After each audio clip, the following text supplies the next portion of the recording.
mesdames, messieurs, chers entrepreneurs et acteurs du milieu, mes chers entrepreneurs et actrices du milieu, partenaires financiers. Alors, bonsoir, parce que là, on ne voit pas s'il fait clair ou s'il fait noir. Fait que, bonsoir et merci. Ça me dit que ça ne sortait pas, ça. Merci, Charles-Antoine. Alors, merci d'avoir répondu présent. Votre présence en cette fin de journée solidifie déjà une chose importante. À Amqui, nous sommes prêts à réfléchir autrement et à évoluer ensemble. Le secteur de la construction au Québec est en transformation.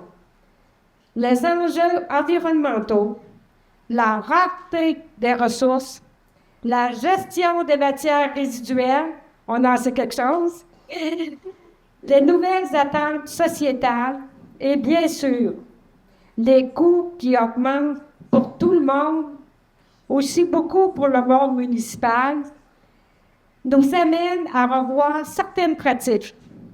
Aujourd'hui, on ne peut plus seulement construire. Il faut que nous puissions bâtir de façon responsable avec une vision à long terme. La déconstruction sélective, comme nous la ferons pour l'ancien hôtel de ville, s'inscrit exactement dans cette réflexion.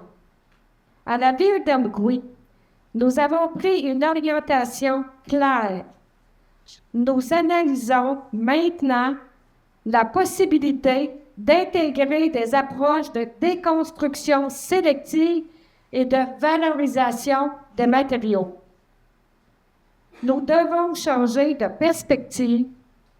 Un bâtiment en fin de vie n'est plus un déchet. Voyons-le plutôt comme une banque de matériaux, comme un potentiel de réemploi, comme une occasion d'innovation.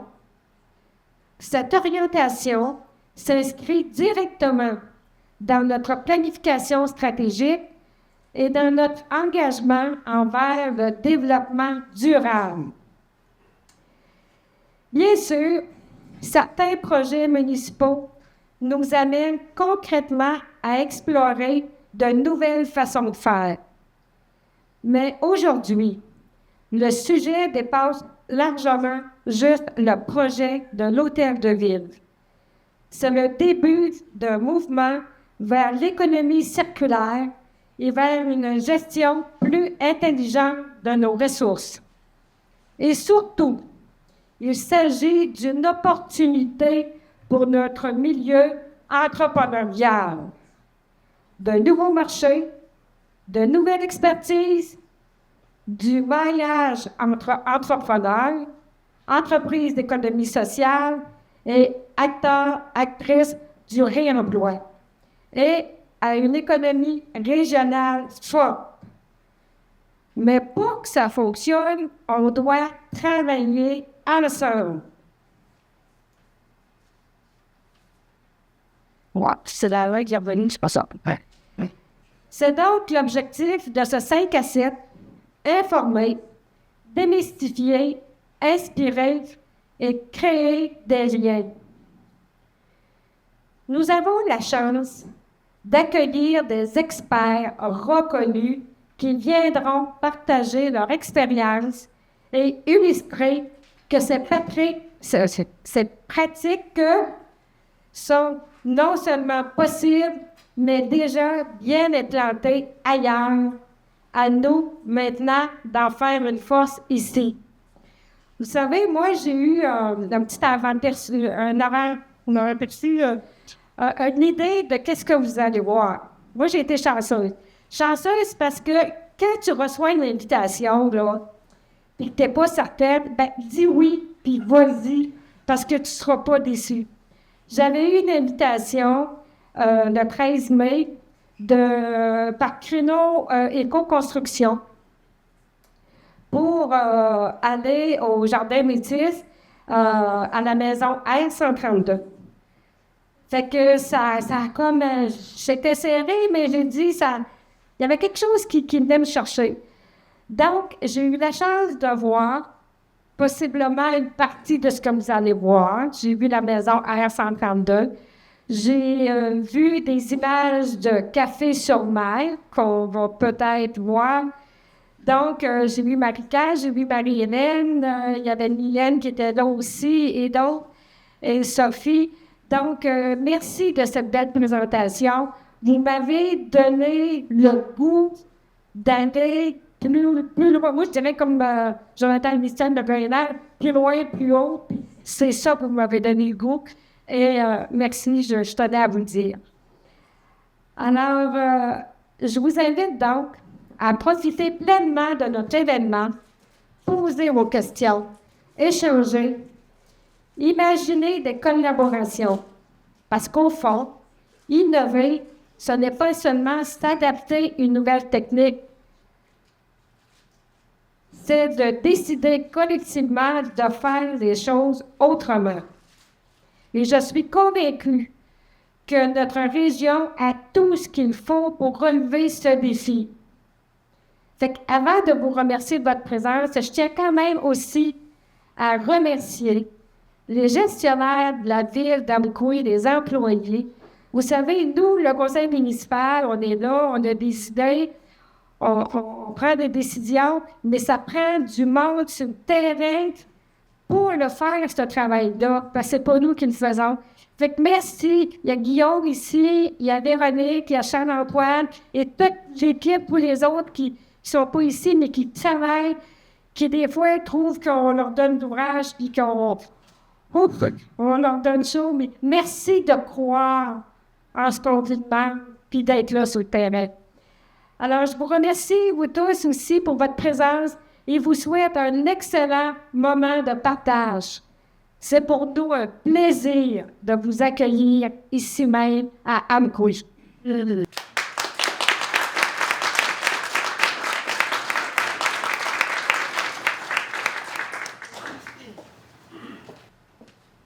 Merci beaucoup, Sylvie. On n'a pas tous les mêmes références. J'aurais cité Ginette Renaud, un peu plus haut, un peu plus loin. C'est lui que j'avais.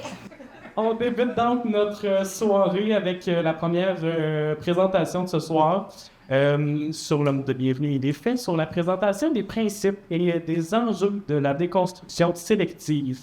Donc, pour présenter ce segment, je vais inviter, et vous viendrez dans le bon ordre, mais de Synergie Bas-Saint-Laurent, Sophie Rio, et de Studio Carbone, Marika Fenette et Célia Melfer.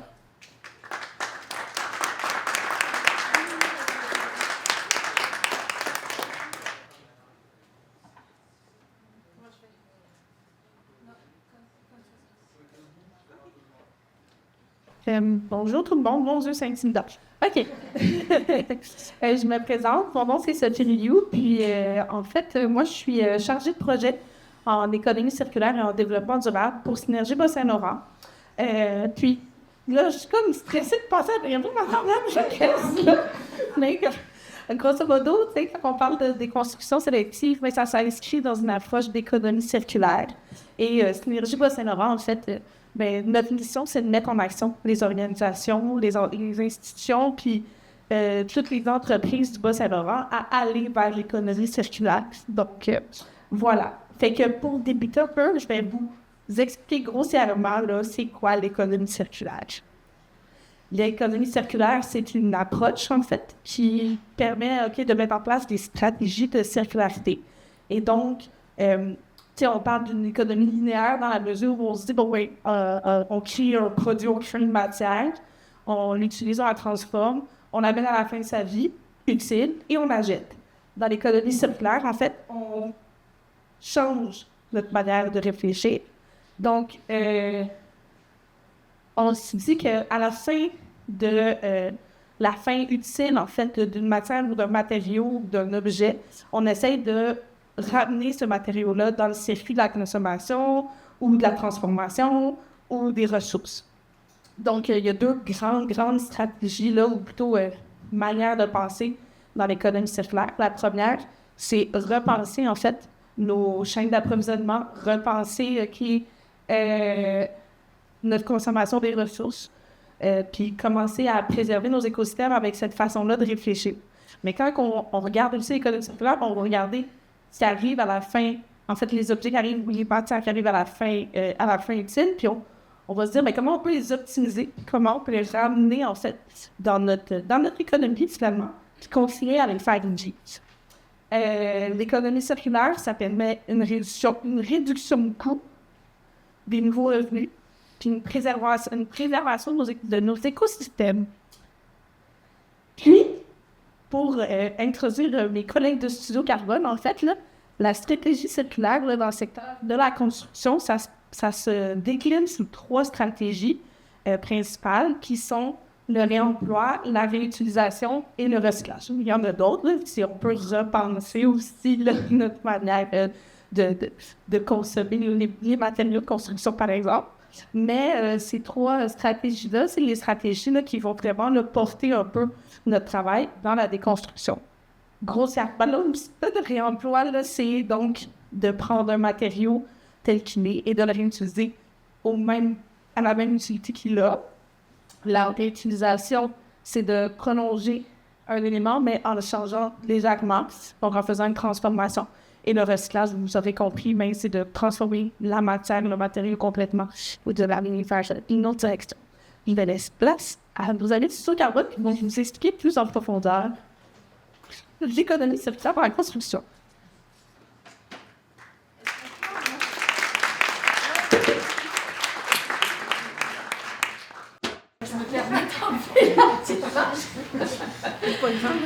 Merci beaucoup. Donc, ça me fait extrêmement plaisir d'être ici pour vous présenter, on va avancer, pour vous présenter la suite.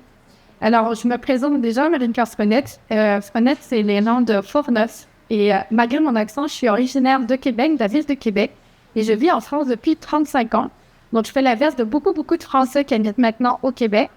Et j'ai ouvert un bureau il y a 4 ans. En fait, j'ai une entreprise en France de 15 personnes qui intervient sur la décarbonation dans le secteur du bâtiment et des villes, un peu à toutes ces échelles. Et c'est important parce que cette image-là, elle représente aussi comment, quand on travaille sur les sujets d'économie circulaire, tout ça est imbriqué dans les territoires et on va voir après comment ça s'illustre. Je suis architecte, membre de l'Ordre des architectes du Québec et urbaniste.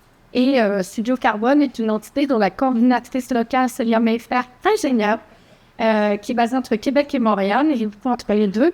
On intervient en fait dans le domaine de la décarbonation, qui est un sujet qui va être majeur dans les prochaines années pour le secteur du bâtiment. Et ce qu'on amène, c'est de se dire, dans chaque pays, il y a des très bonnes pratiques. Je peux vous le dire, il y a les meilleurs massothérapeutes au monde. Au Québec, il n'y en a pas des cas comme ça en France. Mais sinon, de manière plus sérieuse, on essaie d'amener, en fait, de travailler à se dire qu'est-ce qu'on pourrait amener pour aider. Moi, en tant que Québécoise qui est expatriée, quand je suis au Québec, je me dis qu'est-ce que je peux amener à mon pays d'origine et qui permettrait finalement que ce sujet qui est un sujet humanitaire et planétaire, ça ne concerne pas les pays, mais ça concerne notre véhicule spatial qui est en mauvais état, comment on peut faire pour accélérer les pratiques, transférer les bonnes pratiques d'un pays à l'autre, et puis finalement se dépasser les frontières, ce que certains ne font pas très bien en ce moment. Et donc, ce que je vais vous présenter, c'est comment, dans le secteur du bâtiment, vous êtes plusieurs, évidemment, des professionnels ici, qu'est-ce que ça change d'intégrer la question de la déconstruction sélective? Je dirais que ça change déjà une chose, c'est qu'on oublie le mot démolition. Parce que démolition, c'est un paradigme de l'économie extractionniste, c'est-à-dire on extrait des ressources naturelles qui, en général, ils nous ont bien coûté, on les transforme avec de l'énergie et à la fin, on les jette. Et ça, c'était le modèle, pas le modèle de tout le temps. Tous nos grands-parents ont fait de l'économie circulaire. Beaucoup de pays dans le monde font de l'économie circulaire, mais on n'appelait pas ça comme ça parce que c'était normal. On faisait avec ce qu'on avait. Et puis, toute la partie de la révolution industrielle qui nous a amené d'un côté l'énergie. C'est ça, en fait, la révolution industrielle, c'est d'avoir de l'énergie de moins en moins chère, même si on trouve que c'est cher, de moins en moins cher. Et cette énergie nous a permis de faire beaucoup de choses, mais elle nous a permis aussi de dépasser un peu les limites, c'est-à-dire de commencer à être un peu fou et d'extraire de partout, de produire, de jeter, et puis finalement de ne pas se rendre compte que ça contribue, c'est pas la seule raison, mais ça contribue au problème planétaire actuel. Donc finalement, on aurait une personne très âgée ici, mon grand-père Gérard, il nous dirait, voyons, mais c'est évident, c'est quelque chose qu'on a toujours fait.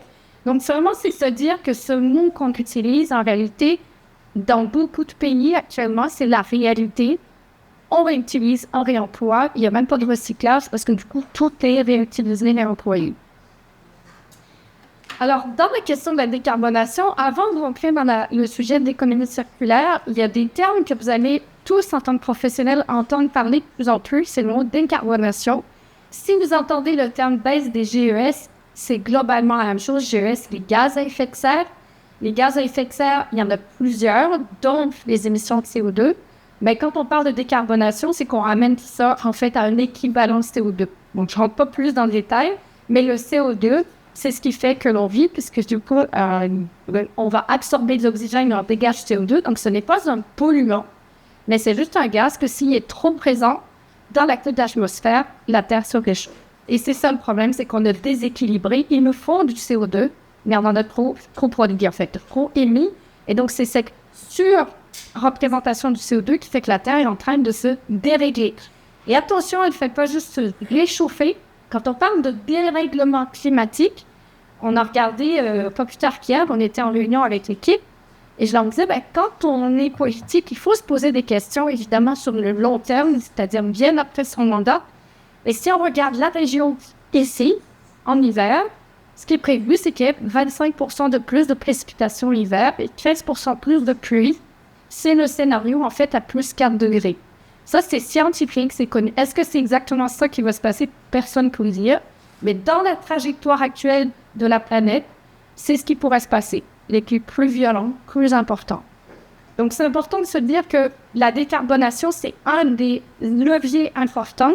C'est de limiter les émissions pour limiter petit à petit, mondialement, ce dérèglement qui est un peu une machine folle qui est en train de s'emballer. Dans notre secteur du bâtiment, vous entendrez parler de 2 termes, donc vous allez les voir de plus en plus. On va parler du carbone intrinsèque. Donc finalement, le carbone intrinsèque, c'est ce qu'il faut comme énergie et matière pour produire des matériaux et des composants. Tout ce qu'on a dans un bâtiment, ici, au-dessus de votre tête, a demandé de l'énergie et a émis des équivalents CO2. Donc le carbone intrinsèque, retenez, c'est matériaux, mais matériaux composants luminaires. C'est tout ce qu'il y a dans le bâtiment. Ici, dans cette nouvelle hôtel de ville qui a été dessiné par Marie-Hélène Nollet, architecte, juste derrière la même qui fait R132, sachez qu'ici, il doit y avoir plus de 300 composants et chacun d'entre eux, c'est une usine qui a fabriqué, qui a extrait, etc. Et puis de l'autre, on a le carbone opérationnel, c'est l'énergie pour chauffer ici le bâtiment. Chaque année, on va le chauffer, on va le rafraîchir, on va le ventiler. Donc ça, c'est l'énergie. En général, c'est énergétique. C'est souvent ce qu'on va parler de la performance énergétique.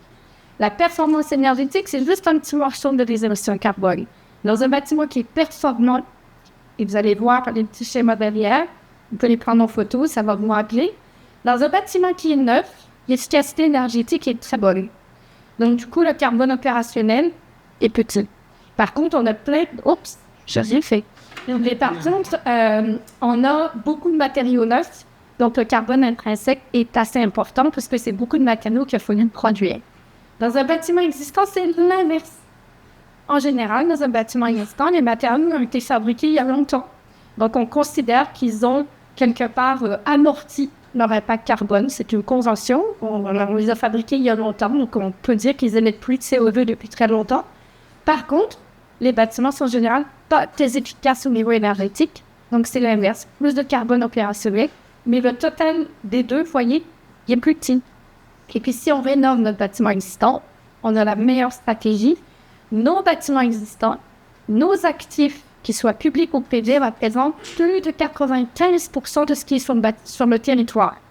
Donc, ça veut dire que 95% du bâtiment est déjà construit, plus ou moins énergivore, évidemment. Et donc, c'est un énorme levier parce que, vous voyez, les matériaux sont fabriqués. Quand on rénove, on va ajouter d'autres. Donc, c'est pour ça que le carbone intrinsèque va monter. On va remplacer les isolants, les fenêtres, les sols. Donc, on va remettre une couche de carbone, l'équivalent de carbone. Mais par contre, on va améliorer l'efficacité énergétique. Donc, rappelez-vous, si vous avez aujourd'hui une maison existante, vous me dites, je rêve d'avoir une maison écologique, ben, vous la rénovez et vous l'avez. Voilà. Donc, en gros, Le réemploi de notre bâtiment, Sophie disait tout à l'heure, qu'on part d'un système qui était l'économie linéaire extractiviste et on va passer dans une économie circulaire. Circulaire veut dire quoi? Ça veut dire qu'autant que possible, on va essayer de remettre en circulation ce qui a déjà été produit. Est-ce que ça veut dire qu'on va recycler? En réalité, vous avez dit tout à l'heure, le recyclage va devenir une stratégie si on n'a pas réussi à réemployer et réutiliser. Ce qu'on veut, c'est une logique simple. On veut utiliser le moins possible d'énergie pour transformer les choses. Donc, si on a fabriqué une porte, qu'on la démonte, qu'elle peut encore servir en porte, elle est réemployée, très peu d'énergie. On a dévissé, peut-être avec un engin pour dévisser qui est rechargé. On l'a peut-être transporté avec un camion, OK, on va utiliser un peu d'essence, mais à la fin, c'est très peu. Si on refabrique cette porte, évidemment, ça va être beaucoup plus d'énergie. Est-ce que ça veut dire qu'on n'a plus besoin des manufacturiers? Bien non, évidemment. Mais nos facturiers aussi, vous allez voir tout à l'heure, vont se transformer petit à petit. Donc, cette économie, en fait, qui est circulaire, elle part toujours quand elle est linéaire, de l'extraction des matières premières. Il faut bien extraire quelque chose, mais vous allez voir de plus en plus avoir des matériaux qui n'ont plus à extraire. Il faut juste transformer la matière. Et puis, on va transformer, on va construire, le bâtiment va vivre, on va souvent on va faire des rénovations, en fait. Puis, à un moment donné, on va regarder tout ce qu'on peut retrouver dans ce bâtiment. Madame Lamérez, tout à l'heure, a parlé de banque de matériaux. Demain, c'est la taxe carbone qui s'applique déjà au transport, s'applique aux matériaux. En fait, la taxe carbone sur un matériau existant, c'est 0. Sur un matériau neuf, ça va être 100 €. Pour l'instant, 100 $ la tonne. Ça va changer, mais le jour où la taxe carbone s'applique sur les matériaux, en fait, on va aimer avoir des matériaux existants, d'où le fait qu'on parle de banque de matériaux, puisqu'il y a une vraie valeur financière au fait que ces matériaux n'auront pas d'équivalent CO2. Donc, c'est ça, en fait, le cycle. Et puis, vous voyez, au fur et à mesure, il y a des choses qui vont partir en recyclage, mais on va essayer. Et puis, ce qui est intéressant, c'est de voir que ça va faire apparaître des nouveaux métiers, des nouvelles façons de faire. Donc, c'est loin d'être anodin comme conduite du changement. Et si on vous le présente ce soir, c'est que la conduite du changement demande du temps. C'est très difficile de se dire du jour au lendemain, c'est bon, j'y vais, je change mes pratiques. Donc, c'est aussi un message ce soir de dire, vous êtes venus. Et ce qui est bien, c'est que ça va, comme on dit, percoler comme du café, ça va percoler petit à petit. Et puis, vous allez voir que petit à petit, vous allez vous y intéresser. Et vous n'êtes pas dans l'urgence aujourd'hui, mais vous allez avoir le temps. Et c'est important pour faire la conduite du changement. Sophie en a parlé. Je rajouterais simplement que c'est une pyramide où ce qu'on veut, c'est réduire à la source. Donc, si par exemple, je fais un bâtiment et je fais moins de mètres carrés que ce que j'avais besoin, je limite ces mètres carrés inutiles. Je suis déjà dans une stratégie excellente au niveau développement durable. Pourtant, ça s'inaugure pas très bien de réduire des mètres carrés. Mais sachez-le, c'est logique, puisque si je fais un mètre carré en moins, j'ai produit l'équivalent des matériaux de 1 mètre carré en moins. Donc, c'est une excellente stratégie. Réduire, réemployer, réutiliser, ce qui en a parlé. Donc, d'abord, on essaie de garder le même usage. Si on ne peut pas, on va réutiliser et sinon, on va partir en recyclage. Pensez simplement à votre consommation du quotidien. Ça va être exactement la même chose. C'est de se dire, on pourrait même mettre réparer, rénover. J'ai une cafetière, elle ne fonctionne pas bien. Est-ce que je la change? Ou bien j'essaie de la faire réparer. Et puis finalement, si je ne peux pas, peut-être que je recycle le métal. Jusqu'à maintenant, on dit le recyclage, c'est bien, mais est-ce que j'ai fait les autres étapes avant? OK. Quand on parle aussi de l'économie circulaire, on va distinguer 2 choses. Ça va être important, notamment par rapport à l'hôtel de ville et au sujet de la déconstruction. On va considérer qu'il y a des choses qui vont se faire à l'échelle du bâtiment lui-même, sur place. Sur place, c'est élargi à la municipalité. OK? Donc, on se dit qu'on va déconstruire, on va récupérer potentiellement des matériaux de remploi, de réutilisation. Certains ne pourront pas y partir au recyclage. Mais on va essayer de rester le plus possible local et de trouver des valorisations localement. Mais pour autant, il y a des choses qui vont sortir. Et le travail qu'on fait avec Synergie actuellement, c'est d'inventorier pour que ça aille le moins loin possible. Ça veut dire qu'aujourd'hui, il n'y a pas de fruits filières dans le Bas-Saint-Laurent, mais on va diagnostiquer lesquels seraient intéressants peut-être demain à créer. Et puis en attendant, jusqu'où on les amène pour que ça vaille la peine pour aller peut-être en région de Montréal où il y a quelqu'un qui va transformer la matière, mais demain, on devrait s'en avoir en Bas-Saint-Laurent. Et puis de l'autre côté, quand on fera des nouveaux bâtiments ou des petits équipements sur la région, donc ou à Amqui, on va aussi se dire, tiens, est-ce qu'il n'y a pas ailleurs des matériaux que je pourrais remettre en réemploi? Et on va développer le réflexe, même dans un bâtiment neuf, de dire, qu'est-ce que je pourrais mettre en réemploi dedans? Vous allez me dire aujourd'hui, mais où est-ce que je vais trouver l'info? Ça aussi, ça va se structurer. J'ai oublié de dire qu'une des avantages qu'on a en France, je ne suis pour rien, c'est que lorsqu'il y a eu les accords de Paris en 2015, je peux vous dire que le lendemain des accords de Paris, les Français sont orgueilleux, il n'y avait rien de fait.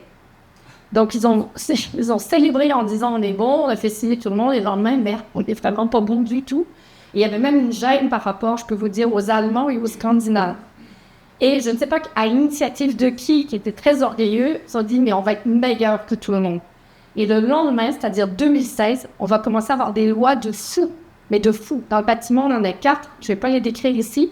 Ça a changé la pratique des professionnels en 10 ans. Du simple au double, on est tellement rendu loin qu'on est loin devant les Scandinaves et loin devant les Allemands. Des fois, l'orgueil, ça sert à quelque chose. Et donc, du coup, c'est un peu ça aussi qui est important de se dire que, en fait, lorsque des lois, c'est pas encore le cas au Québec, même si le ministère de l'Environnement, ils travaillent, ils ont demandé, on les a rencontrés pour leur expliquer comment fonctionnait la loi en France sur l'économie circulaire. Sachez qu'aujourd'hui, dès qu'un bâtiment dépasse 1000 m², qu'il soit privé ou public, il doit obligatoirement fournir l'inventaire de toutes les ressources qui pourraient être réemployées, réutilisées. Donc, c'est obligatoire, il faut même les faire remonter au ministère de l'Environnement qui compile des statistiques pour savoir les déchets évités, etc.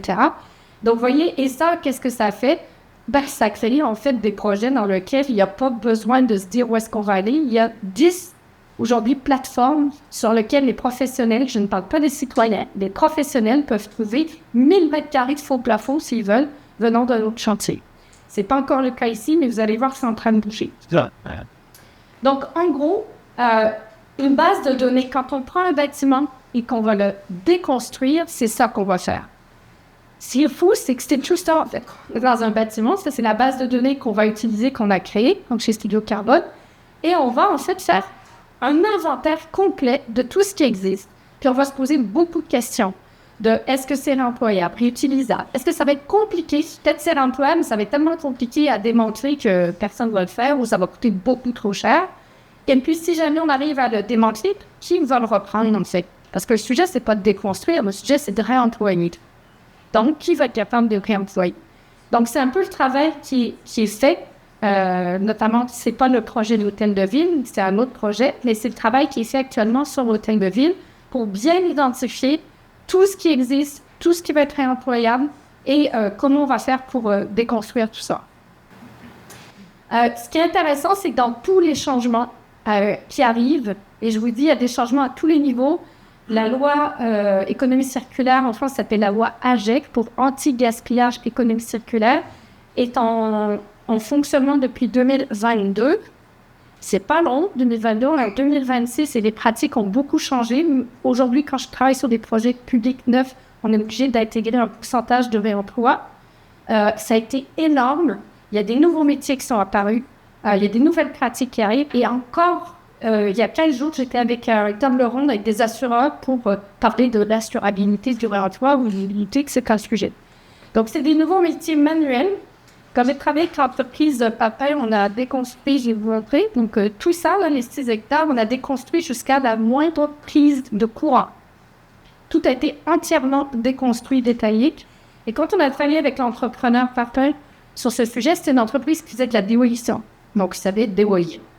Et l'entreprise Papin était intéressée par ce projet. Ils avaient des intérêts financiers, donc ils se sont dit, on va vraiment travailler. Et quand j'ai rencontré le PDG un an après, j'ai dit, qu'est-ce qui a changé dans ton équipe avec ce projet? Il dit, c'est pas compliqué, j'ai maintenant des équipes différentes. J'ai des équipes de démolisseurs, j'ai des équipes de déconstructeurs. Ceux qui déconstruisent, c'est des gens qui sont attachés à... C'est un don manuel de déconstruire, c'est pas facile, il y a des entrepreneurs dans la salle, il faut soigner, si on veut le réemployer, il faut pas que ça casse. Et donc, ça devient un vrai savoir-faire. Donc, il y a des écoles maintenant, des écoles techniques de niveau école secondaire qui commencent à former sur des cycles de 6 mois sur l'apprentissage de la déconstruction. Donc, en gros, quand on déconstruit un bâtiment avec beaucoup de matériaux, on va avoir des enjeux aussi de stockage. Où est-ce qu'on met les matériaux en attendant qu'ils partent ailleurs? Donc, c'est des vrais sujets. Quand on fait du bâtiment neuf, le stockage, c'est Rona. C'est lui qui s'occupe de stocker nos matériaux. C'est à une place facile. Quand on commence à faire de la déconstruction, on se retrouve avec des zones de stockage. Il faut les trouver. Des fois, c'est dans le bâtiment. Si on peut garder ici, dans le projet qu'on avait fait, on avait un des bâtiments qu'on a gardé pour la fin. Donc, c'est lui qui a servi de stockage tout le long du chantier de déconstruction. Mais dans d'autres cas, on n'a pas ça, en fait. On n'a pas le cas de figure. Et qu'est-ce qui va se passer? C'est que si on déconstruit, qu'on fait l'emploi, il va falloir stocker en attendant le futur bâtiment. Mais c'est des nouveaux sujets. C'est des sujets de logistique, de transport, de stockage, de tri, de vérification. Est-ce que ce sont des matériaux qui peuvent être utilisés dans un bâtiment public ou avec des professionnels des assurances responsabilité civile? Ou bien c'est en bon état, mais on ne pourra pas le mettre dans un bâtiment public parce que personne ne va vouloir assurer. Donc, c'est tous ces sujets-là aussi. Donc, parfois, on va se dire, il y a certains matériaux, on n'aura pas le choix de les proposer aux citoyens. Dans tous les projets, on a fait 50 projets de déconstruction. On fait une ressourcerie temporaire et tous les matériaux, on ne peut pas remettre en circulation de manière professionnelle. Sur Facebook, on annonce telle journée, en fait, vous pouvez venir à 7 h le matin, c'est ouvre, et le soir, on peut avoir vendu pour 10-15 000 $ de petites baguettes à 50 cents comme ça. Parce que c'est une bonne occasion. Tu viens dans la journée, puis tu repars avec plein de matériaux quasiment beaux. Donc, c'est des notions de tri, c'est des notions aussi de qualification. Parfois, il y a certains matériaux, il faut se poser la question, est-ce qu'il y a des composants polluants qu'on n'a plus le droit d'utiliser aujourd'hui? Donc, ça fait partie aussi du travail de ce qu'on va faire dans un diagnostic, c'est de vérifier qu'est-ce qui pourrait être dangereux, qu'est-ce qui n'est pas dangereux, est-ce qu'il y a de l'amiante, est-ce qu'il y a du plomb, est-ce qu'il y a des fibres trop courtes qu'on ne veut plus avoir aujourd'hui au niveau des poumons. Donc, c'est tout ça, c'est une garde de triage, en fait, un chantier de déconstruction. On va chercher où est-ce qu'on va envoyer les choses. En fait, la toute fin qu'on veut vraiment éviter, là, la fin de l'histoire, c'est l'enfouissement. Donc, on va tout faire pour éviter ça. Ce qui est intéressant sur cette photo, c'est qu'on peut aussi, je pense que dans les enjeux, il y a le psychologique. L'enjeu de réemployer des éléments, ça peut donner du charme. Quand on arrive à la toilette, en général, ça bloque de toutes les manières. Et pourtant, quand vous allez à l'hôtel, vous n'avez pas une entreprise de désinfection qui est passée juste avant. Vous avez quelqu'un qui a fait le ménage. En fait, tous les appareils sanitaires sont parmi les choses les plus faciles à réemployer parce que vous pouvez les reconditionner, les désinfecter, changer les systèmes de plombage. La céramique, c'est incroyable. Mais il y a un frein psychologique. Il y a des entreprises maintenant, moi je travaille avec des organismes HLM qui ne font que ça maintenant dans le bâtiment neuf parce que c'est une réduction de coûts importante. Et ils se sont rendus compte qu'au début, ils avaient peur de dire aux locataires que c'était le cas. Puis en fait, quand ils ont vu les toilettes reconditionnées, c'est comme les téléphones rendus. En fait, personne ne va savoir que vous n'avez même pas besoin d'en parler. En fait, quand tu prends un logement qui a été occupé, tu ne poses pas ces questions-là. Donc, vous voyez, il y a vraiment... Donc, je vais vous montrer un petit accéléré. C'est le chantier là, des 6 hectares. Donc, c'est 15 000 mètres carrés. C'est une petite portion. Il y avait une caméra fixe à un endroit.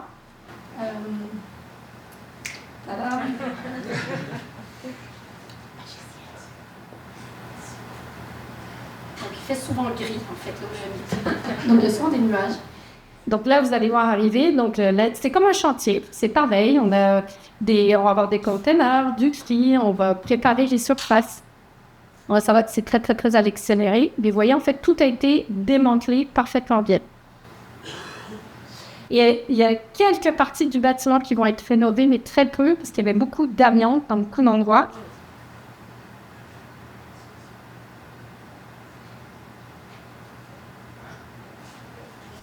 Donc, c'est très, très rapide. Mais en fait, c'est vraiment un savoir-faire de déconstruction.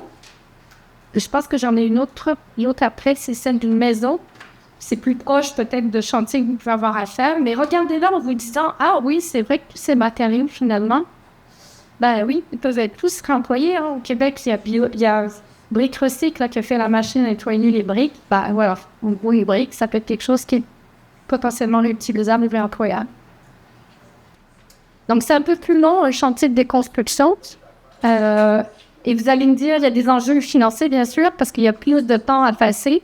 En fait, le modèle économique aujourd'hui, on pourra en discuter dans la période, mais aujourd'hui, dans les entreprises qui font ça maintenant depuis 3 ans, ils disent, nous, on s'y retrouve, mais par des éléments différents, par les coûts moindres qu'on a pour déposer les déchets, par le fait que si on peut garder les matériaux, nous, on les stocke, on propose maintenant de les stocker et on les réutilise sur des chantiers où finalement on n'a pas besoin d'acheter la matière première.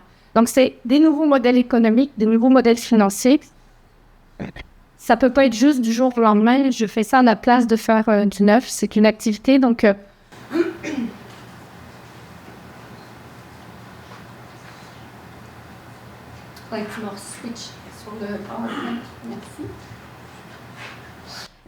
il y a au Québec, ceux qui sont peut-être qui voient la région de Montréal, ce qui a été fait, il y a Rocky.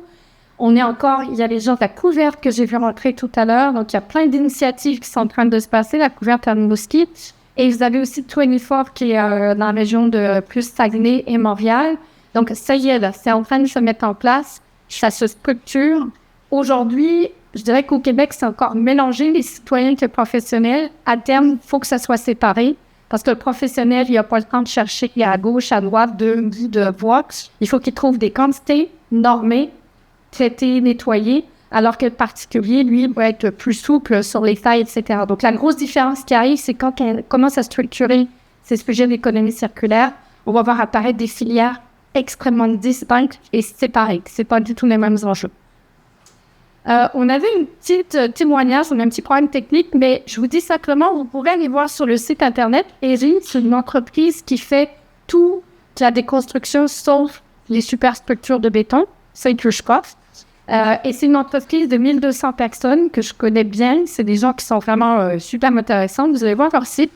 Et ils ont un engagement environnemental vraiment très, très engagé. C'est une entreprise qui est très grosse. C'est 1200 personnes. Ils ont fait un énorme job au niveau des développement durable il y a quelques années. Celle qui va intervenir ce soir, c'est la chargée de mission au niveau environnement. Elle me disait que c'est pas toute l'entreprise, il ne faut pas rêver. C'est pas les 1200 personnes qui sont complètement en admiration. Elle me dit qu'il y a des résistances, comme dans toute organisation.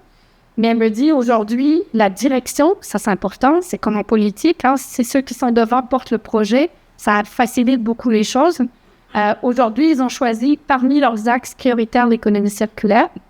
Elle disait dans son message, pourquoi on le fait? Parce qu'on voulait être dans les premiers pour avoir le temps de s'organiser.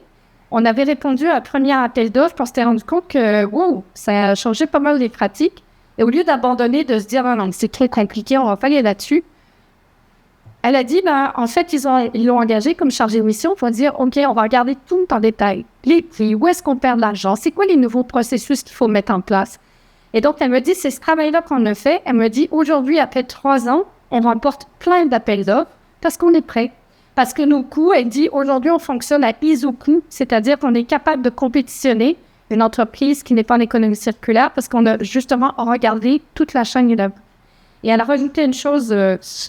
Samantha, elle disait un enjeu important, c'est la géopolitique.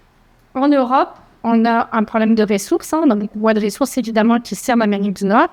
Et donc, on a peu de ressources matières, puis en plus, on a peu de ressources énergétiques, même si en France, on a le nucléaire, on n'en a pas assez. D'où le fait qu'on a eu un problème avec la Russie, avec le gaz qui arrivait via l'Ukraine. Quand on est ici, on peut se dire qu'on a plein de ressources. Mais où sont fabriqués les composants de bâtiments aujourd'hui, pour la plupart? Chez nos voisins, qui sont un très bon voisinage à ce moment à côtoyer. Et donc, pour la même raison qu'en Europe, elle disait, une des raisons majeures qu'on a inscrit au niveau de notre planification stratégique d'entreprise, c'est de se dire, on veut, dans les années à venir, être autonome et de ne pas dépendre de ressources extérieures qui pouvaient être bloquées soit par les prix, soit par des questions géopolitiques. Et elle dit, on veut pouvoir avoir le contrôle sur ce qu'on a. Donc, aujourd'hui, parmi leurs projets, ils ont acheté plusieurs entrepôts pour pouvoir commencer à faire du stockage pour leur propre usage. Ce que je dirais, beaucoup d'entrepreneurs importants sont en train de faire aujourd'hui. Donc, vous irez voir, en fait, c'est toute leur stratégie sur la partie économie circulaire. Et dans la question du réemploi, ça va créer une architecture qui est différente parce que, par exemple, je pense qu'il y a quelques architectes dans ma salle. Vous avez des architectes qui sont très connus au Danemark, mais actuellement, je travaille avec des architectes aussi français qui font des choses vraiment très, très bien. Mais sur leur site, vous verrez plein d'exemples. C'est sur toute l'année de guerre. Je pense que dans les Européens, c'est les architectes qui ont fait les plus grosses opérations avec économie circulaire. Et regardez, leur baseline, c'est « Form follows availability ».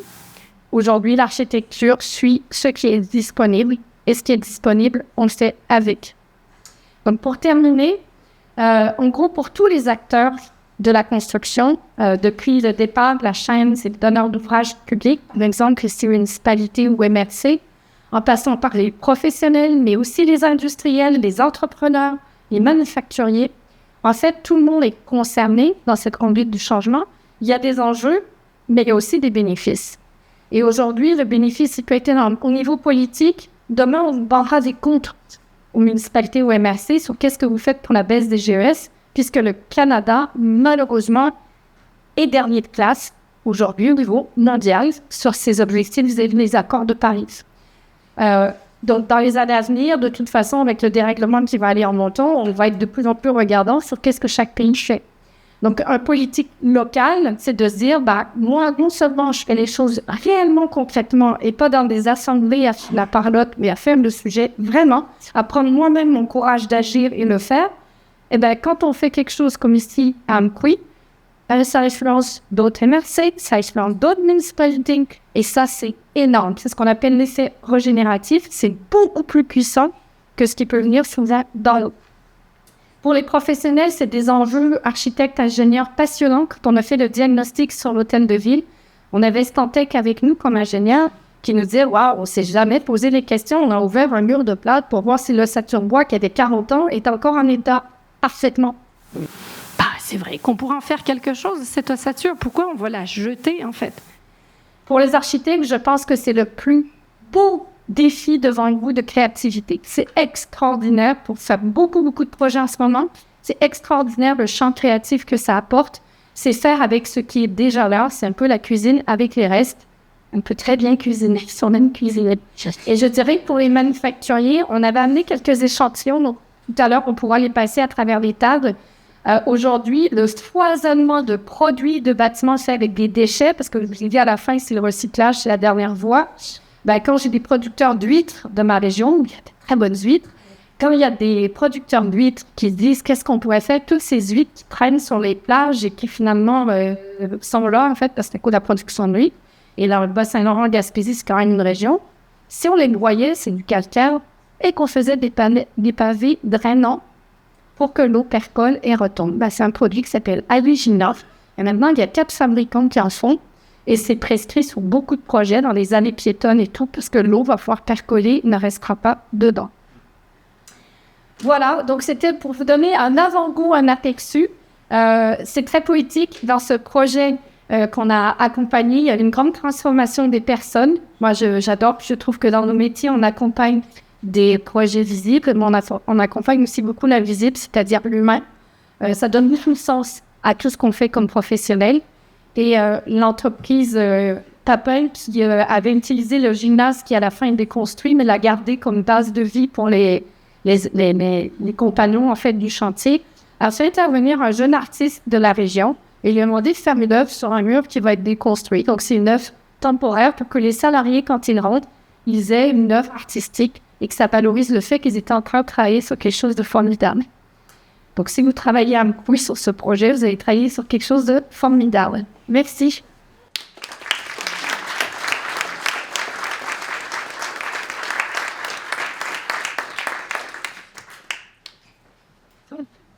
Merci beaucoup. C'est intéressant. Et surtout, c'est pas fini. C'est ça qui est encore plus beau de notre soirée. Maintenant, allons-y avec des exemples concrets. Oh, oui, on est là. Des exemples concrets et des retours d'expérience par un entrepreneur. Je vais revenir Gaspé ce soir, Laurie de Construction Coton.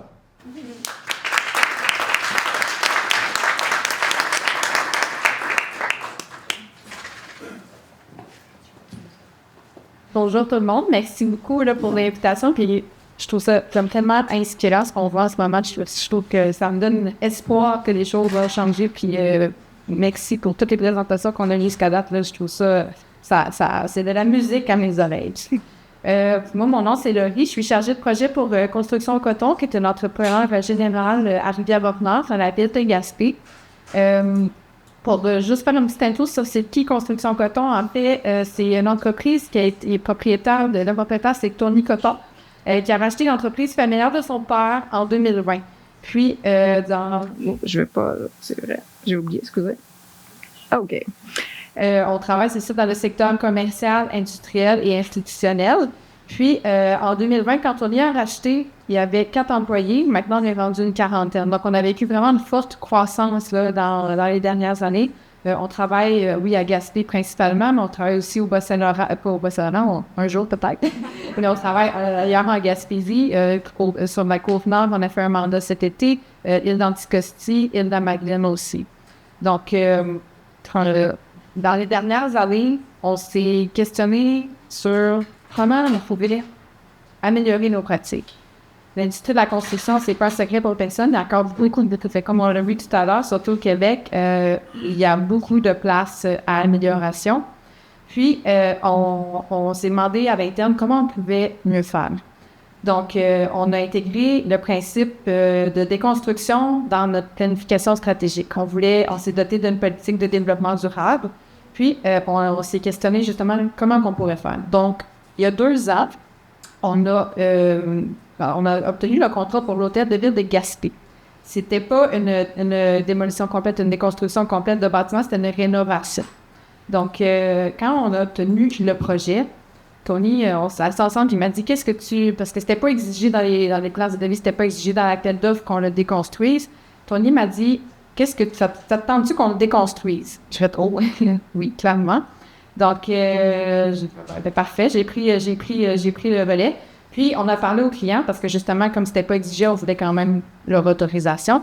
Les clients de la ville de Gaspé étaient très ouverts à ça. Puis, par la suite, on a décidé, OK, bien, par où on commence?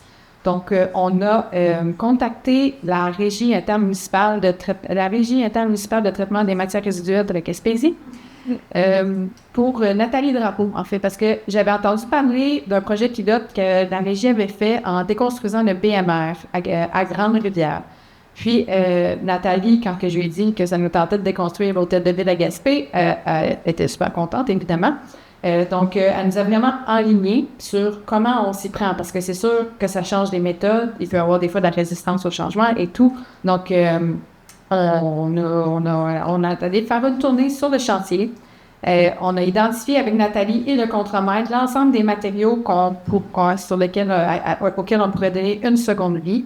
Puis, après ça, on a décidé de former nos équipes parce que c'est sûr, comme on disait tantôt, ça demande des ajustements, il faut être plus minutieux, il faut expliquer aussi le pourquoi aux employés, pourquoi on veut faire ça, c'est quoi le but derrière. Mais ça a vraiment, tout le monde a embarqué très vite, puis il y a une fierté aussi qui est venue avec le changement de nos méthodes. Puis aussi, quelque chose que je pense qui est peut-être moins habituel, c'est que nous, le but, c'était, oui, d'améliorer nos pratiques, mais c'était pas de faire de l'argent avec ça nécessairement, avec la vente des matériaux. Donc, on a approché nos BNN de Gaspé, qui est en fait l'accueil Blanche Goulet, qui est l'organisme qui est responsable de l'aide alimentaire à Gaspé et de l'hébergement de secours.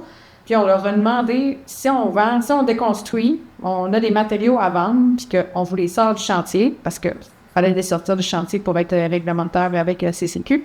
Est-ce que ça vous tente de les vendre puis de garder tout l'argent? Mais en fait, ben oui, c'est sûr. Fait que c'est ça qu'on a fait. On a formé les équipes, on a commencé à déconstruire, on a retiré, il y avait des tuiles à plafond, il y avait des vitres, il y avait des portes, il y avait du bois, il y avait beaucoup de métaux. Donc, on a vraiment équipé le chantier de plusieurs bacs, des containers, puis on a trié.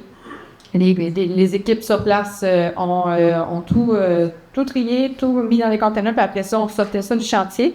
Puis, l'organisme, l'accueil Blanche Goulet, était responsable d'organiser des ventes, puis il mettait ça sur Facebook, un peu comme tantôt. C'était vraiment accessible à tout le monde. Donc, les gens en avaient pour leur argent parce que c'était justement des matériaux à prix très modiques. Puis, l'organisme a gardé l'ensemble des revenus générés par ça. Puis nous, je vais en parler un peu plus loin dans les constats, là, mais on a aussi fait, je saute une slide, excusez, c'est ça, l'hôtel de ville, on a vu, l'organisme, évidemment, a pu avoir des revenus supplémentaires pour accomplir sa mission. J'en ai parlé aussi tantôt, l'équipe, à la fin, était tellement fière d'avoir fait un projet comme ça, ils en ont parlé, puis ils posaient la question, et si on déconstruit dessus, des fois quand on tombait sur d'autres projets, donc on essaie de l'intégrer tout le temps le plus qu'on peut. Ça, c'était en 2024. Puis, en 2025, on a fait aussi on est encore en chantier, là, mais on a le projet de la Caisse des Jardins à Gaspé, le siège social. On a repris le même concept. Donc, on a approché un autre OBNL. Cette fois-ci, c'était la maison de la famille par enfant parce qu'ils ont un projet d'agrandissement pour la maison, faire une maison des naissances. Et on a encore une fois identifié des matériaux. Ils ont vendu. Puis, un constat qu'on a fait dans ce projet-là, c'est que c'était beaucoup des matériaux commerciaux. Donc, il y a certains matériaux, puis on en a vendu plusieurs, mais il y en a aussi certains avec lesquels on est resté. Qu'on va utiliser justement dans le cadre de d'autres projets qu'on a gardés à l'interne. On n'a pas envoyé ça à l'éco-centre. On s'est dit, on va les stocker dans nos containers à notre shop, puis on va les réutiliser. Puis c'est drôle, justement, hier, on avait de la demande pour ça. Donc, on sait qu'on va passer notre stock, puis ça a évité tout ça, ça ira pas au lieu d'enfouissement. Les constats qu'on a fait par rapport à tous ces projets-là, c'est que, en fait, là, ça coûte pas nécessairement plus cher parce qu'il faut le voir à long terme. Nous, dans notre cas, tout ce qu'on a retiré, qu'on a pu donner aux organismes, ça nous a évité des frais de transport vers les enfouissements techniques, ça nous a évité les frais d'enfouissement. Puis, ça a été justement, là, oui, pour ces projets-là, une source d'économie, mais aussi, comme on en parlait tantôt, si on récupère des matériaux, puis on peut les vendre aussi, on peut les intégrer puis en faire bénéficier nos clients pour que ces clients-là payent moins cher en bout de ligne, mais on est aussi content, nos clients vont être satisfaits aussi de leur pauvreté. Ça a été une adaptation pour l'équipe, mais en même temps, ça a tellement été simple parce que ça faisait du sens. Fait que tout dépend de la façon dont tu l'apportes aux employés. Nous, quand on est arrivé avec dans la roulotte de chantier pour faire la petite formation à l'équipe, je ne savais pas en fait comment elle allait réagir, mais ça a tellement bien été. C'était tellement, comme je disais, il y a une fierté qui est venue avec ça. Puis quand on leur explique, on prend le temps de leur expliquer pourquoi on le fait, puis qu'ils voient les résultats aussi. Comme je disais tout à l'heure, il y a une fierté. Puis quand on les accompagne, parce que il y a quand on fait un partenariat comme ça avec les OBNL, il y a beaucoup de communication à faire avec l'OBNL. Donc, tant qu'on accompagne le contremaître aussi pour gérer tout ça, pour pas que il y a déjà plein de choses à faire. Là. Donc, quand on a la ressource à l'interne pour pouvoir aider à la coordination de tout ça, ben c'est important de le prendre en compte parce que je pense que c'est un des facteurs de succès de l'expérience qu'on a eue. J'ai aussi parlé, c'est OK de pas, j'ai voulu le marquer parce que c'est OK d'essayer de recycler, mais c'est OK qu'on ne réussisse pas à tout recycler. Parce qu'on a fait, tu sais, j'ai parlé de 2 projets, mais on en a fait un autre aussi avec un bâtiment de la CEPAC. On avait une toiture en barre d'eau de cèdre à changer, puis on s'était dit au départ, on avait encore contacté la régie, hein, on veut essayer de récupérer le barre d'eau de cèdre et tout. Finalement, ça s'est pas passé exactement comme prévu parce que ça cassait, puis il y avait plein de clous, puis c'était vraiment plus compliqué qu'on l'avait anticipé. Donc ça, on n'a comme pas réussi à faire ce qu'on voulait. Mais je trouvais que c'était important de le nommer parce qu'il y a beaucoup d'essais-erreurs, surtout quand on commence comme ça, puis c'est les initiatives de l'entrepreneur, puis qu'il n'y a pas nécessairement... Les techniques sont pas encore toutes écrites sur le comment faire. Donc, ça fait partie des constats. Puis aussi, comme c'était mentionné, des fois, tantôt, il y a de la contamination, des fois, il y a de l'amiante et tout. C'est qu'il faut accepter que, malheureusement, c'est pas possible pour tout, mais je me dis, si on réussit du moins, même que c'est un 10%, un 50%, c'est déjà mieux que zéro. Donc, ça fait partie des constats qu'on a fait. Puis aussi, ça rejoint beaucoup là, le message de Marika de tantôt. Il y a une opportunité là pour l'ensemble de l'industrie, oui, pour l'entrepreneur, mais pour les professionnels, pour les clients, justement, on se disait ça devrait de plus en plus être obligatoire, ça devrait être demandé dans les processus d'appel d'offres parce que c'est comme ça, je pense que l'ensemble de l'industrie va emboîter le pas. Puis, on se disait aussi, au point de vue des professionnels, des fois, on a des projets, puis tout doit être acheté en neuf. Tout doit être, ça doit être de la tuile à plafond neuf. Maintenant, c'est un projet de rénovation. Le client demande de changer l'ensemble du plafond suspendu. Mais l'ancien, il était déjà bon. Donc, d'essayer de rendre ça, de vendre l'idée que même si c'est usagé, ça peut être en bon état. Puis, c'est juste une bonne chose pour tout le monde parce que le développement durable, ben, ça englobe justement l'économie, ça englobe la communauté, puis ça englobe l'économie et l'environnement. Puis, en mettant tout le monde dans la loupe comme ça, ben c'est comme ça qu'on va réussir à faire changer les choses, puis qu'on espère que l'industrie va emboîter le pas. Donc, il y a Cécile, je connais pas beaucoup de monde ici ce soir, peut-être vu que je viens que j'habite à 4 heures d'ici, mais s'il y a d'autres entrepreneurs généraux ou de professionnels qui veulent nous parler plus en détail de comment que ça s'est passé, puis si on peut s'entraider, ben on est super ouvert à ça. Donc, merci beaucoup.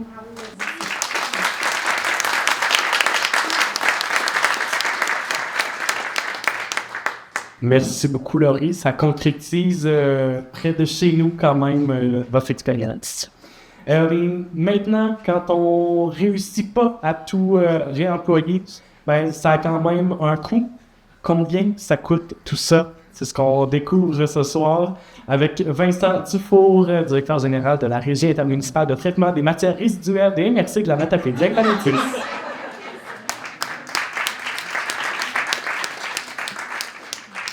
Hey, j'étais pas là tantôt. C'est comme ça que ça marche? Hey, j'ai réussi. Donc, à toutes des belles affaires, des bonnes choses, ça me fait rêver. Moi, je suis là pour vous ramener sur le plancher des vaches, la réalité d'aujourd'hui. Tantôt, j'étais content, Mme la mairesse, mentionner la gestion de matières résiduelles. Je veux dire, je me sens amusé. La régie, on s'est amusé.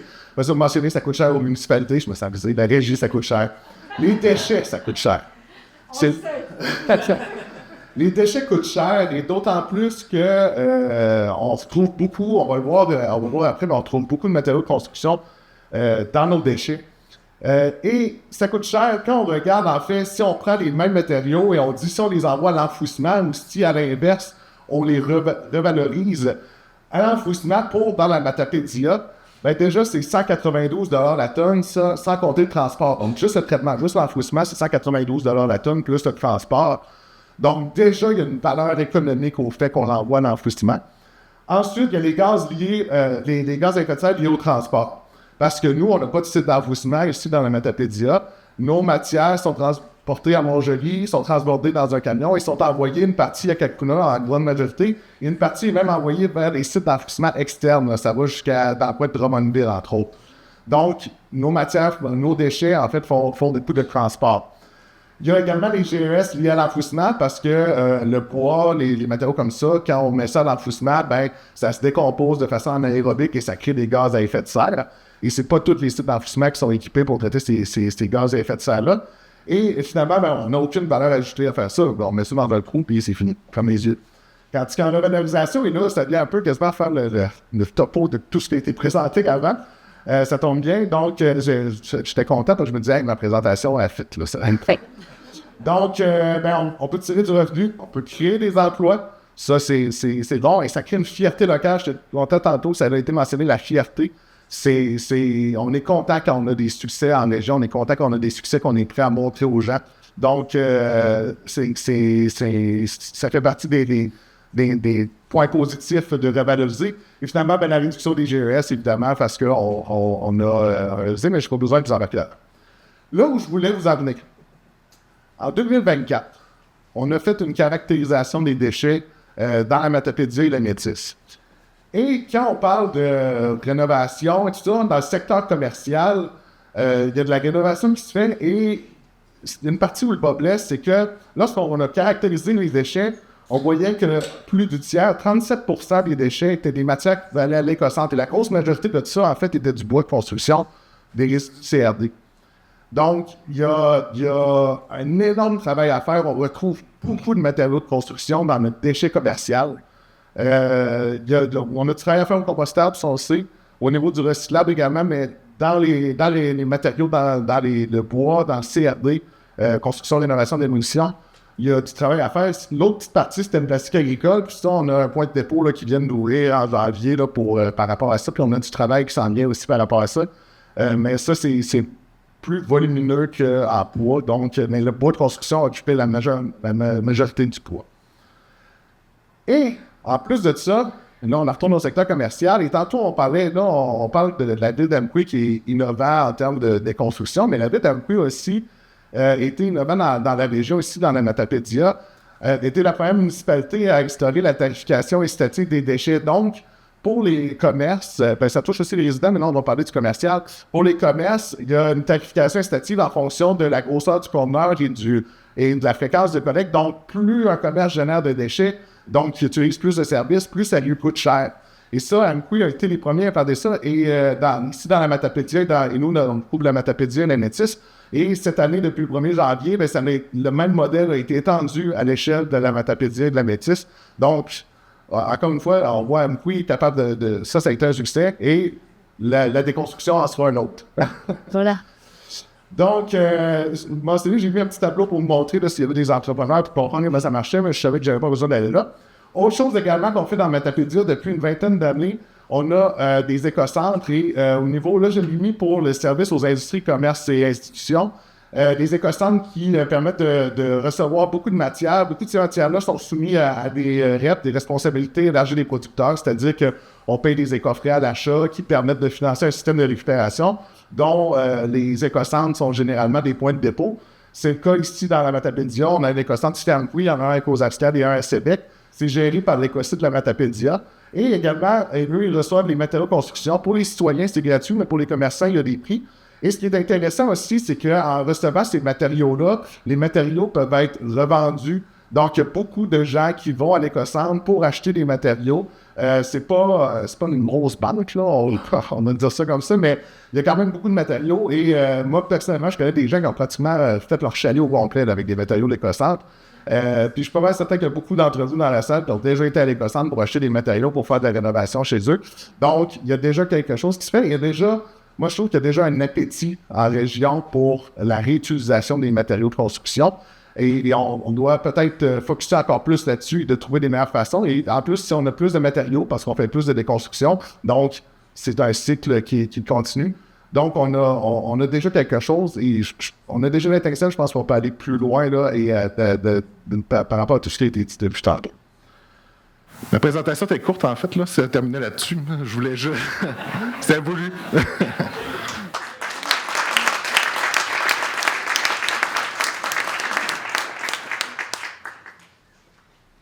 Merci Vincent. Maintenant, allons-y avec une présentation de la part de la RSADC de la Matapédia, une présentation du Fonds d'investissement stratégie verte et numérique avec Sabrina Raymond et Jean-René Leclerc.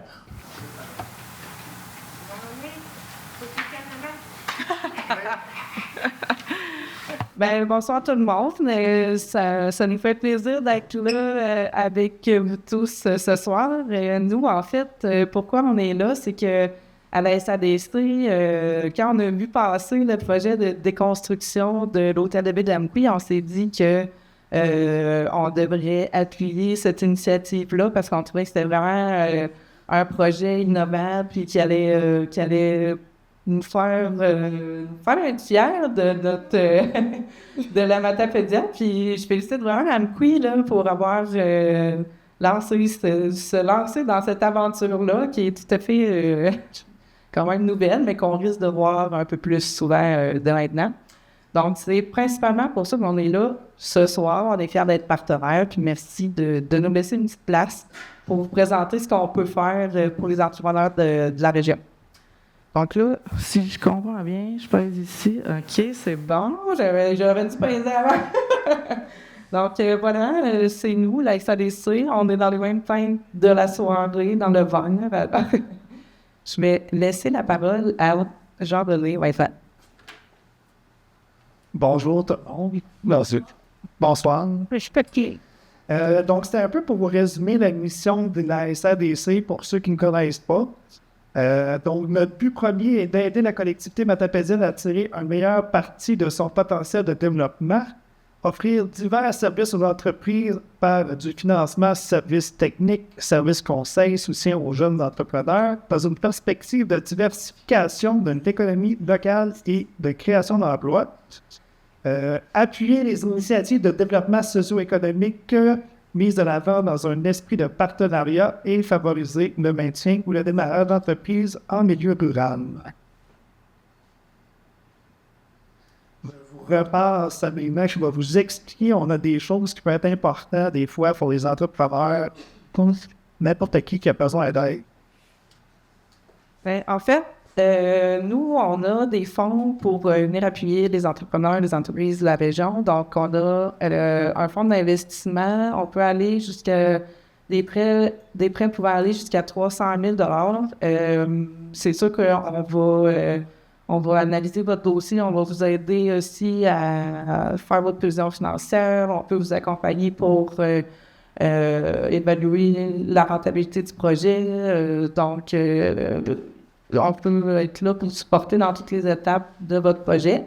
Puis, on a aussi un fonds qui est plus spécifique pour les jeunes entrepreneurs, donc le fonds stratégie jeunesse, on est la SADC championne dans l'utilisation de ce fonds-là. On est obligé d'emprunter pour prêter. Donc, bravo à la jeune communauté d'entrepreneurs matapédiens. Puis, des modalités là, qui peuvent être très favorables pour aider les entreprises. Donc, si je poursuis, on a aussi des nouveaux fonds, en fait, là, depuis l'année dernière. On a 2 nouveaux fonds. Là, nous, on les présente sur 3 nouveaux fonds. Donc, stratégie transfert pour tous les dossiers de relève d'entreprise, puis stratégie verte et numérique, celle qui pourrait s'appliquer là, à vous ce soir, entrepreneurs présents, si jamais vous avez des investissements à faire en lien avec le développement économique puis des nouvelles pratiques éco-responsables. Donc, je repasse la parole à Jean-René, mon collègue, qui va vous expliquer un peu plus qu'est-ce qu'on peut faire pour vous à l'aide de ce fonds-là.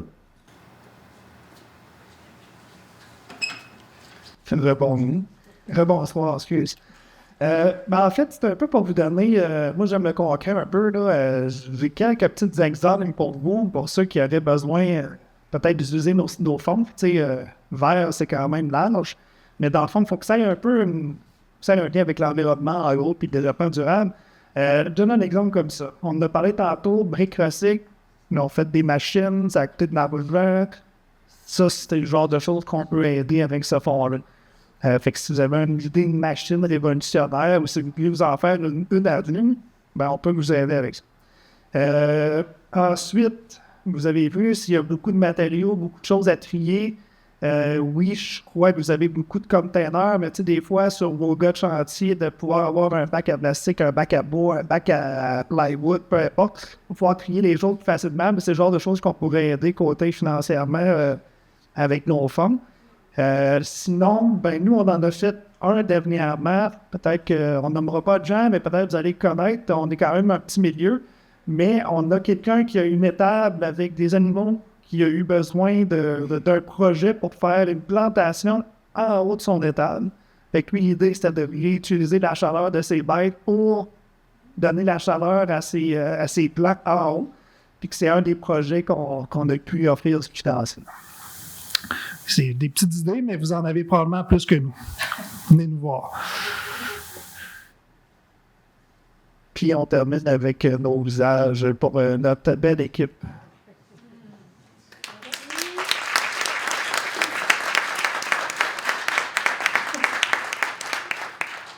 Merci Sabrina, merci Jean-René. Et maintenant, j'inviterai notre directeur général à la deuxième quiz, M. Guillaume Vienne.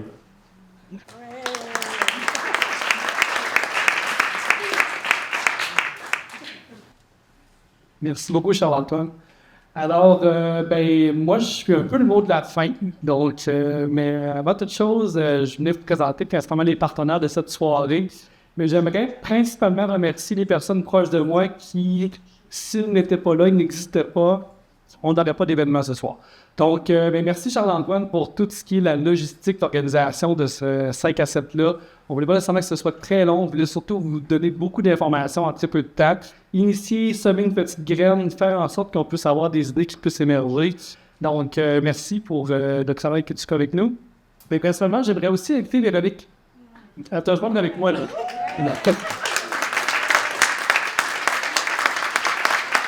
Véronique, en fait, c'est notre petite souris à l'intérieur de l'équipe qui est souvent en arrière et qui ne veut pas nécessairement être au devant. Véronique, c'est notre directrice en gestion de projet et qui travaille aussi à toute la gestion des actifs de la ville d'Amqui. Donc, s'assure d'avoir vraiment une gestion transversale de tous nos actifs pour s'assurer qu'on puisse intégrer ce fonctionnement-là à l'intérieur de notre organisation. Si ce n'était pas de Véronique, ce 5 à 7-là n'existerait pas. Si c'était pas de Véronique, on n'aurait pas non plus de déconstruction de l'hôtel de ville. Donc, en fait, merci beaucoup, Véronique, pour le travail que tu fais. C'est très apprécié. Et sache que, grâce à toi, notre ville est en train de prendre une nouvelle mouvance et on va être en mesure de pouvoir présenter des beaux projets à venir, des nouveautés et puis l'utilisation de nos matériaux dans d'autres bâtiments, assurément. Je veux aussi remercier, en fait, là, les gens qui sont venus vous présenter ici des belles conférences ce soir. Remercier aussi Marie-Hélène, là, elle est un petit peu dans l'ombre, là, en arrière, là, Marie-Hélène Nollet, qui est architecte sur l'Hôtel de Ville, mais de qui aussi vient toutes ces idées-là, dans le sens où on travaille ensemble, c'est des gens très inspirants. Donc, voilà, moi, je suis la vague et voilà. Merci vraiment tout le monde, merci à toute l'équipe.